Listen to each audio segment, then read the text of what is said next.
এই থাম, চোখের নিচে এই কালচে গর্তগুলো কবে খুললি তুই রে? সারা রাত মোবাইল টিপে চোখ দুটাকে কি পান্ডার বংশধর বানাইছিস রে? আয়নায় তাকা আর আমার দিকে হাত বাড়া রে। আমাকে পাতলা করে গোল স্লাইস করে কেটে নে, দুই চোখের ওপর আমার দুই টুকরো রেখে 10 মিনিট চুপচাপ পড়ে থাক। আমার ভেতরকার এনজাইম দিয়ে তোর চোখের কালো দাগ শুষে নেব। ব্যাস, এবার ধুয়ে দেখ চোখের নিচে সেই জৌলুস ফিরে এসছে রে। তো চলিए शुरू करते हैं। রাত জাগা বন্ধ করলে তোর ভিডিও দেখবো কিভাবে রে? শেষ পর্যন্ত তোরাও সম্মান দিলি না রে। আগে তুই গাড়ি বন্ধ কর রে, তাই বলে এত ধমক দিয়ে বলা লাগে? যদি কাজ না হয় রে, তোর খবর আছে রে। হে গাইস, ফানি কমেন্টস রিভিউর পার্ট 30 তে তোমাদের সবাইকে স্বাগতম। তো গাইস, আগে এই ভিডিওটা দেখো, তারপর তোমাদের করা ফানি কমেন্টস গুলো পড়বো। Let's go. তোমার বাবা ঠিকই বলেছে আলু, আমি সস্তা সবজি, গায়ে কাঁটা আর ভেতরে পিছল। টমেটো বা ক্যাপসিকামের মতো আমার তো কোনো রূপ নেই, আমাকে ভুলে যাও আলু। এই জীবনে আর আমাদের কড়াইতে বাসর করা হবে না আলু। রূপ দিয়ে কি হবে ভেন্ডি? টমেটো তো দুদিনেই পচে গলে যায়। আর তুমি তো আমার হার্টের পেশেন্ট, বাবার ডায়াবেটিসের সবচেয়ে বড় ওষুধ। তুমি ছাড়া যে আমার জীবন স্বাধীন। কাল রাতেই আমরা পালাবো ভেন্ডি। কড়াইয়ের তেল যতই গরম হোক না কেন, আমি তোমার সাথেই ভাজি হব। আমাদের কড়াই বাসর কেউ আটকাতে পারবে না। तो चलिए शुरू करते हैं। কড়াইতে বাসর? ওরা কড়াইতে বাসর করতো আর আমরা ওদের রান্না করে খাইতাম। বাসর করার পর ভেন্ডি আর আলু দুইটা মিলে আরেকটা সবজি জন্মাবে। আলু আর ঢেঁড়সের প্রেম হলো ভাবা যায়, আর এদিকে আমি এত বড় দামড়ি, আমার একটা প্রেম হলো না, এখনো সিঙ্গেল। আলু আর ঢেঁড়সের মতো আমিও কড়াইতে করতে চাই।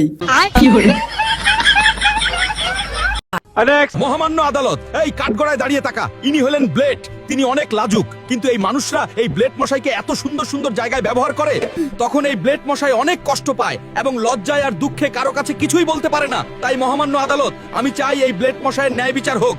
Order order order. এই ব্লেড মশাই যেহেতু অনেক লজ্জা পায়, তাই তার কাছ থেকে শুনি ইনি কেমন লজ্জা পায়। ব্লেড মশাই বলেন আপনি। মানুষেরা, তোমরা আমাকে কত সুন্দর সুন্দর জায়গায় ব্যবহার করো, তখন আমার মন চাই আমি তোমাদের সুন্দর সুন্দর জায়গাগুলো কেটে ফেলি। तो चलिए शुरू करते हैं। আমরা কি দিয়ে কাটবো তাহলে এখন? কুড়াল দিয়ে নাকি?